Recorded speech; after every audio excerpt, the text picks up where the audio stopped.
નમસ્કાર. દિવસભરના તાજા સમાચારોમાં તમારું સ્વાગત છે. તમારી સાથે હું છું પિનલગીરી ગોસ્વામી. સમાચારો વિસ્તારથી જાણીએ એ પહેલા મહત્વના સમાચારો ઉપર એક નજર. નમસ્કાર મિત્રો, મહત્વની હેડલાઇન્સ ઉપર નજર નાખીએ તો 23 આરોગ્ય કેન્દ્ર પર આયુષ્યમાન કાર્ડની કામગીરી ઠપ થઈ હતી. ત્યારે વાત થશે ઐશ્વર્યા રાયની કાર્ડનો અકસ્માત થયો છે. ટ્રેનમાંથી પૈસાની દાણચોરીનો કેસ પ્રકાશમાં આવ્યો છે. ગૌ હત્યારાઓને 7 વર્ષની કેદની સજા ફટકારવામાં આવી છે. પ્રેમીને પામવા માટે પતિને પતાવી દીધો. ત્યારે વાત થશે ગઈકાલે અમદાવાદ શહેર સૌથી ગરમ શહેર રહ્યું હતું. છત્તીસગઢમાં સુરક્ષા દળો અને નક્સલવાદીઓ વચ્ચે અથડામણ થઈ હતી. મધ્યાહન ભોજન યોજનાના કર્મચારીઓનો વિરોધ વ્યક્ત કરવામાં આવ્યો છે. વાત છે છોટાઉદેપુરની. ત્યારે વાત થશે ભારત સરકારે સેમસંગને કર્યો છે 5,156 કરોડ રૂપિયાનો દંડ. બાપુનગરમાં 19 વર્ષીય યુવકની કરપીણ હત્યા કરવામાં આવી છે. સોનુ નિગમના શોમાં લોકોએ ફેંક્યા હતા પથ્થરો. ત્યારે વાત થશે ફેસબુક અને ઇન્સ્ટાગ્રામનું સર્વર ડાઉન થયેલું જોવા મળ્યું હતું. ગુજરાતના 300 કલાકારોને વિધાનસભાની મુલાકાત માટે આમંત્રણ આપવામાં આવ્યું છે. ત્યારે વાત થશે આ રાજ્યમાં દારૂના શોખીનોને મજા પડી ગઈ છે અને જરવાણી ગામની દયનીય પરિસ્થિતિ સામે આવી છે. હવે મિત્રો સમાચારો વિસ્તારથી. સ્ટેચ્યુ ઓફ યુનિટીથી માત્ર 8 કિલોમીટર દૂર આવેલા જરવાણી ગામ વિકાસને ઝંખી રહ્યું છે. ગરુડેશ્વર તાલુકાના સૌથી મોટા ગામમાં રસ્તા અને સ્લેબ ડ્રેન માટે 1 કરોડ રૂપિયાનું બજેટ ફાળવવામાં આવ્યું છે. 1 કરોડના બજેટ સાથે 4 વખત ખાતમુહૂર્ત છતાં રસ્તો અને ગટર બન્યા નથી. 19 જાન્યુઆરી 2024ના રોજ એજન્સીને વર્ક ઓર્ડર આપવામાં આવ્યો હતો. 9 માસમાં કામ પૂરું કરવાનું હોવા છતાં હજુ સુધી કામગીરી શરૂ થઈ નથી. મિત્રો, અન્ય મહત્વના સમાચારની વાત કરીએ તો આ રાજ્યમાં દારૂના શોખીનોને મજા પડી ગઈ હતી. યુપીમાં દારૂ વેચનારાઓએ સ્ટોક ખાલી કરવા માટે દારૂ પર ભારે ડિસ્કાઉન્ટ આપવાનું શરૂ કર્યું. સરકારની નવી દારૂ નીતિને ધ્યાનમાં રાખીને આ નિર્ણય લેવાયો છે. દારૂની દુકાનોની બહાર વિશાળ પોસ્ટરો લગાવવામાં આવ્યા છે, જેમાં ગ્રાહકોને ભારે ડિસ્કાઉન્ટ અને મફત બોટલ જેવી યોજનાઓ સાથે ઓફર મૂકવામાં આવી હતી. દુકાનદારોનું કહેવું છે કે તેઓ સ્ટોક પૂરો ન કરી શક્યા તો તેમણે ભારે નુકસાન ભોગવવું પડશે. મિત્રો, અન્ય મહત્વના સમાચારની વાત કરીએ તો ગુજરાતના 300 કલાકારોને વિધાનસભાની મુલાકાત માટે આમંત્રણ. આગામી 27 માર્ચે ગુજરાતના તમામ કલાકારોને વિધાનસભાની મુલાકાત માટે આમંત્રણ અપાશે, જેમાં રાજ્યના કુલ 300 જેટલા કલાકારોને આમંત્રણ અપાશે. ફિલ્મ અને સંસ્કૃતિ સાથે જોડાયેલા કલાકારોને આમંત્રિત કરાશે. પહેલાં તમામ લોક સાહિત્યકારોને ગૃહની કામગીરી બતાવી હતી. ત્યારબાદ વિક્રમ ઠાકોરે પક્ષપાતના આરોપ બાદ હવે બીજેપી સાંસ્કૃતિક સેલના ઇન્ચાર્જ જનક ઠક્કરને આ જવાબદારી સોંપવામાં આવશે. મિત્રો, અન્ય મહત્વના સમાચારની વાત કરીએ તો ફેસબુક અને ઇન્સ્ટાગ્રામનું સર્વર ડાઉન થયેલું જોવા મળ્યું હતું. ફેસબુક અને ઇન્સ્ટાગ્રામનું સર્વર ડાઉન થઈ ગયું હતું, જેના કારણે વિશ્વભરના વપરાશકર્તાઓને સમસ્યાનો સામનો કરવો પડ્યો, કારણ કે તેમના ફીડ્સ પ્રદર્શિત થઈ રહ્યા નહોતા. અઠવાડિયામાં બીજી વખત છે જ્યારે બંને એપ્સ આ રીતે ડાઉન થઈ ગઈ હતી અને તેમની ઘણી સુવિધાઓ કામ કરી રહી નહોતી. ઇન્સ્ટાગ્રામ પર લોકોને સૌથી વધુ સમસ્યાનો સામનો કરવો પડી રહ્યો છે. તેઓ તેમની રીલની કોઈ પોસ્ટ શેર કરી શકતા નહોતા. મિત્રો, અન્ય મહત્વના સમાચારની વાત કરીએ તો સોનુ નિગમના શોમાં લોકોએ પથ્થરો ફેંક્યા. સોનુ નિગમે રવિવારે દિલ્હી ટેકનોલોજીકલ યુનિવર્સિટીના એનજી ફેસ્ટમાં પરફોર્મન્સ આપ્યું હતું. આ દરમિયાન ભીડે પથ્થરો અને બોટલો ફેંકી હતી. આ જોઈને સોનુ નિગમે પરફોર્મન્સ અધવચ્ચે બંધ કરી દીધું હતું અને દર્શકોને આ પ્રકારનું વર્તન ન કરવાની વિનંતી કરી હતી. શોમાં જો કોઈ હેરબેન્ડ ફેંક્યો તો સોનુએ તેના માથા પર લગાવ્યો. સોનુએ લોકોને શાંત પાડવાનો પૂરો પ્રયાસ કરીને લોકોને વિનંતી પણ કરી હતી. મિત્રો, અન્ય મહત્વના સમાચારની વાત કરીએ તો બાપુનગરમાં 19 વર્ષીય યુવકની કરપીણ હત્યા કરવામાં આવી છે. અમદાવાદ શહેરના બાપુનગર વિસ્તારમાં હત્યાનો બનાવ સામે આવ્યો છે, જેમાં 2 વ્યક્તિઓ વચ્ચે થયેલી માથાકૂટમાં વચ્ચે પડેલા 19 વર્ષીય યુવકની હત્યા થઈ.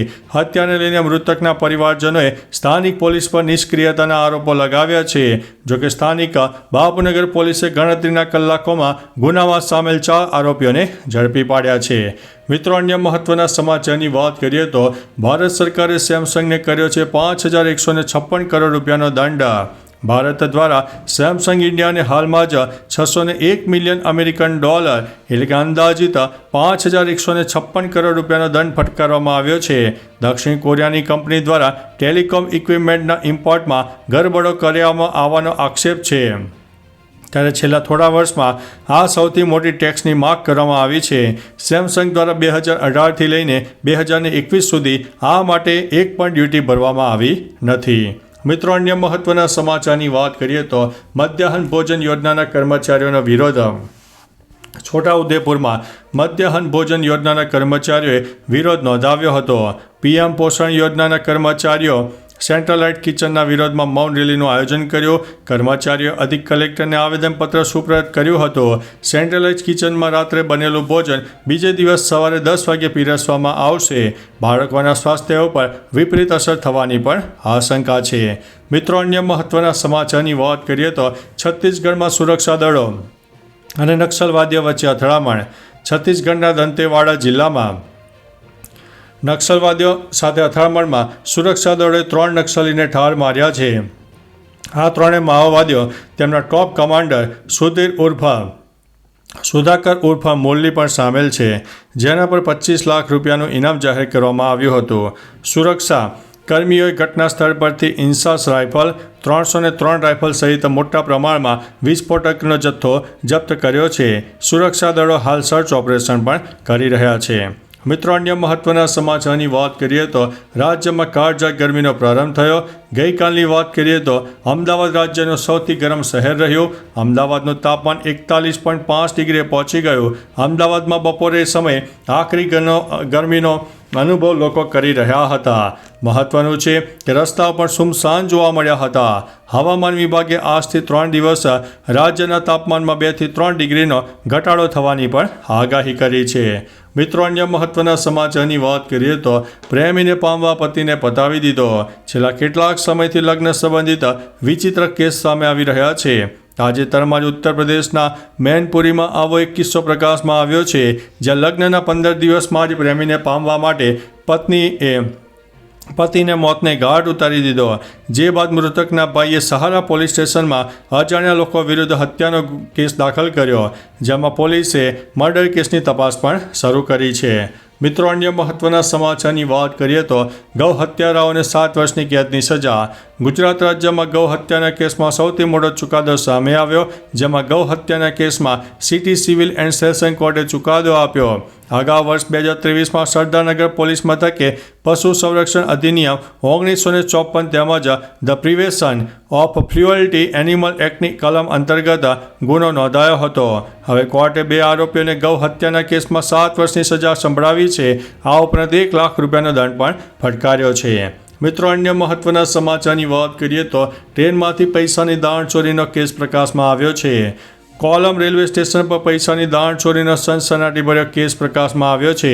પૈસાની દાણચોરી માટે 2 લોકોએ ટ્રેન પસંદ કરી હતી. ભીડનો લાભ લઈને પોતાનો હેતુ સફળ કરી શકાય તે માટે તેમણે આમ કર્યું. બંનેએ તેમના કમર પર ભારે થેલા લગાવ્યા હતા. આરપીએફને શંકા જતા અને થેલા ખોલાવતા 44 લાખ રૂપિયા મળી આવ્યા હતા, જે બાદ પોલીસે તેમની ધરપકડ કરી છે. મિત્રો, અન્ય મહત્વના સમાચારની વાત કરીએ તો ઐશ્વર્યા રાયની કારનો અકસ્માત. બોલિવૂડ અભિનેત્રી ઐશ્વર્યા રાયની કારનો અકસ્માત થયો છે. મીડિયાના રિપોર્ટ અનુસાર બસે તેમની લક્ઝરી કારને પાછળથી ટક્કર મારી હતી. આ અકસ્માતમાં અભિનેત્રીને કોઈ ઈજા થઈ નહોતી. અકસ્માતમાં ફક્ત તેમની કારને નુકસાન થયું છે. અકસ્માત અંગે અભિનેત્રી તરફથી કોઈ નિવેદન આવ્યું નથી. અહીં પોલીસ બસ ડ્રાઈવરની પૂછપરછ પણ કરી રહી છે. મિત્રો, અન્ય મહત્વના સમાચારની વાત કરીએ તો 23 આરોગ્ય કેન્દ્ર પર આયુષ્યમાન કાર્ડની કામગીરી ઠપ. રાજકોટ મહાનગરપાલિકામાં 23 આરોગ્ય કેન્દ્ર પરથી આયુષ્યમાન કાર્ડની કામગીરી ઠપ થઈ જતાં લોકોને હાલાકી ભોગવવાનો વારો આવ્યો. આયુષ્યમાન કાર્ડ કાઢવામાં છેલ્લા 5 દિવસથી સદંતર ઠપ થઈ ગયું હતું. મહાનગરપાલિકાના આરોગ્ય અધિકારી ડૉક્ટર જયેશ વાંકાણીએ ટેકનિકલ ખામી હોવાને લઈને માત્ર આવકના દાખલા પરથી નીકળતા આયુષ્યમાન કાર્ડની કામગીરી 3 દિવસથી બંધ હોવાનો બચાવ કર્યો હતો. તો ચાલો મિત્રો, ફરીથી દેશ અને દુનિયાના સુપરફાસ્ટ સમાચાર લઈને મળતા રહીશો. ત્યાં સુધી અમને રજા આપશો. નમસ્તે.